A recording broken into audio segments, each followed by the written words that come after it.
Welcome to the Flat Track Factory. Today, Shane and I are going to jump right into a video tour of our box van, Motovan build.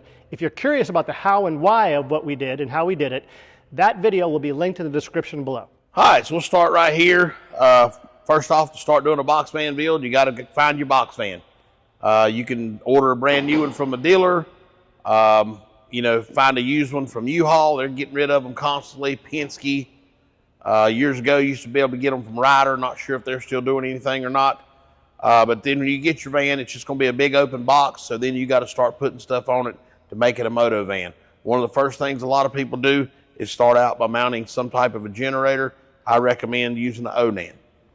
Then the next thing you want to do is probably put you a fresh water tank at the very least. So even if you haven't done everything inside yet, you've at least got a place where you can wash your hands and whatnot and at least be able to carry some water, to pressure wash out of or whatever. I think here we've got about 46 gallons. Another thing, quick, easy adds are the storage boxes you can put up under the back. Lots of storage available here. We've got one on each side. Come on around here to the back of the box van. Hopefully you're going to be lucky enough to find you one that's got a good ramp on it. Some of these are different lengths and different widths, but most all of them work for a motorcycle. Back door, probably if you're buying a used box van, you're going to be stuck with a roll-up door, which is not really all bad. Some people, though, the roll-up doors can be a little bit worn out on a box van. At that time, you may want to decide whether you want to upgrade and go to a swing open door or just rebuild your roll-up door. Here we got another storage box on this side. Then we'll kind of come on down here. We've got our black tank in here, which is you kind of got to have your shower in and your partition wall before you can figure out exactly where all the plumbing and everything's going to go there. So from here back is a black tank. From here up is the gray water tank. You can see the connection for the sewer hose right here for whenever you go to the RV dump to get rid of your waste. And then right here we got a shore power connection. So if you're somewhere and you're going to be at a campground with a hookup or a motocross track with a hookup or staying at your buddy's house for the weekend, you can plug everything in here so you don't have to have your generator running. Okay, for this particular floor plan of box van, you basically got to split your box almost in half. This is a 15-foot box. So we just basically got right at 7 foot in the front, right at 8 foot in the back. Of course, a little bit of variance for your wall thickness, but that's kind of a good number there to work with. All right, here we are up in the front section. You can see right here, I'm standing in the doorway here. Typically, whenever you put this wall in, depending on how your box is designed, you're going to usually match this wall up with one of the roof bows. And like I said, pretty close to the 7 foot mark, to leave 7 foot in the front. If you got a longer box, I just put the rest of the room in the back. Here we got our pocket door frame. Then we've got our bunk right here on the bottom, storage underneath it. As you can see in this one here, we have not put in a top bunk yet, but that's coming in the near future.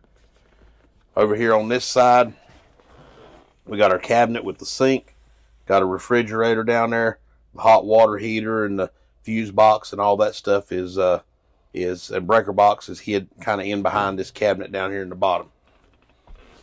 Here we've got our aluminum shower, another one of the Moduline cabinets to keep all your food and accessories that you might need in the front. Sure is a nice looking countertop there.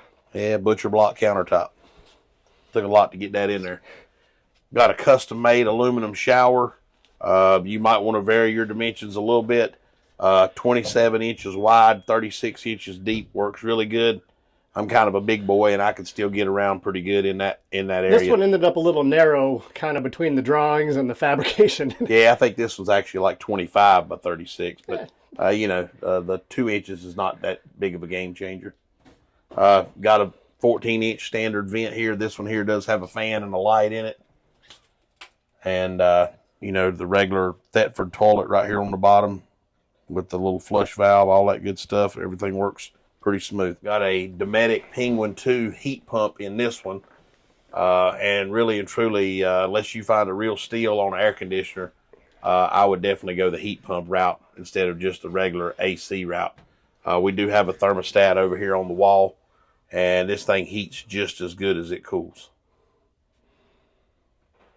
One thing, whenever you get your box van, whether it be from U-Haul or one of the other places, it's probably going to have a sliding door right here. Some of them don't have any type of access from the front to the rear.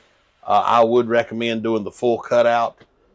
Makes it easier to go back and forth, and one of the nice things about it, you can lay your passenger seat back. Whenever they come from the factory with the wall and everything else, you can't really lean your seat back if somebody wants to take a little nap going down the road. We really get into the hows and whys of this particular design, which is now, this has been copied 4 times. Yep.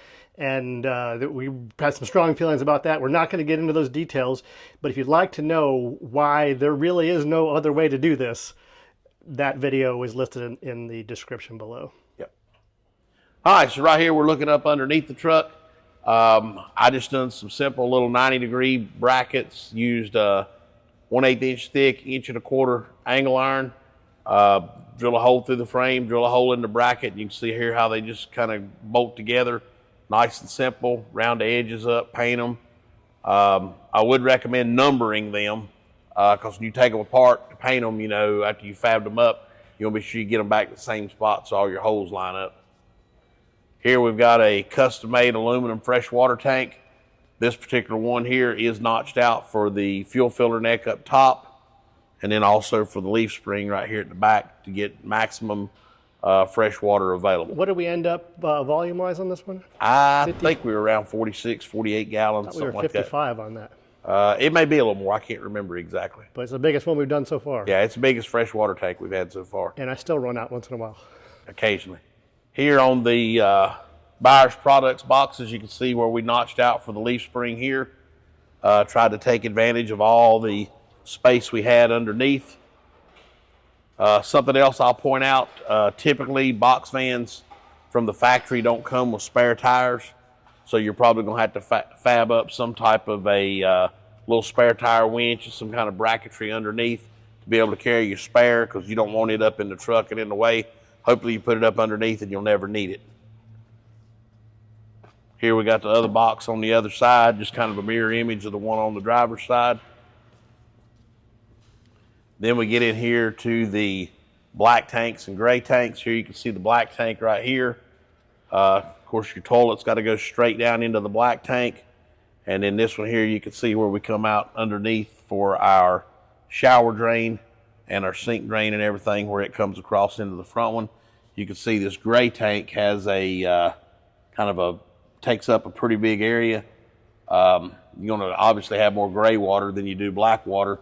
And we notched everything out right here for the valves. So this being the 4th van you've engineered and built, we decided we might as well fill up every single There's inch back here. No point in leaving any space extra up under there, because you can't do anything else with it anyway, so you might as well have as much storage as you can. I think we got like 24, 25 black and 76 gray. It's a bunch of gray up in the 70s. I can't remember exactly what it is, but it's way up there, which really makes it nice for the motocross guys if you're going to run a pressure washer, because you can leave home with a full gray tank and then use some of it and still have, plenty of room left.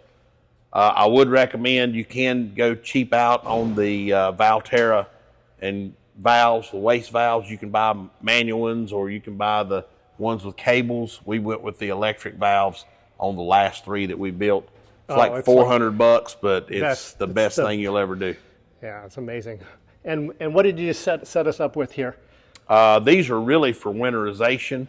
So whenever, it gets over in the cold part of the year, if you don't have a place to store your box fan inside, you can just go inside, open up your shower valves and your sink, turn these on, and basically it just lets everything drain out, hot water heater and all, to where, you're going to have very minimal water left in anything. If it did freeze, it wouldn't matter. It'd just be like freezing. It's also a nice way to wash your hands when you got a big mess after you changed a flat. It can, yeah. I've actually got a water hose spigot on mine. I know we talked about on this one doing actually a hot and cold water spigot on this one. We just haven't gotten around to doing that modification yet. They're never finished. Yep, never finished. Hey Shane, thanks for having us up. Glad you could make it by. If you're new to this channel, maybe consider liking and subscribing to the channel down below. It's free. We have a lot of flat track related and motorcycle racing content. Thanks for watching.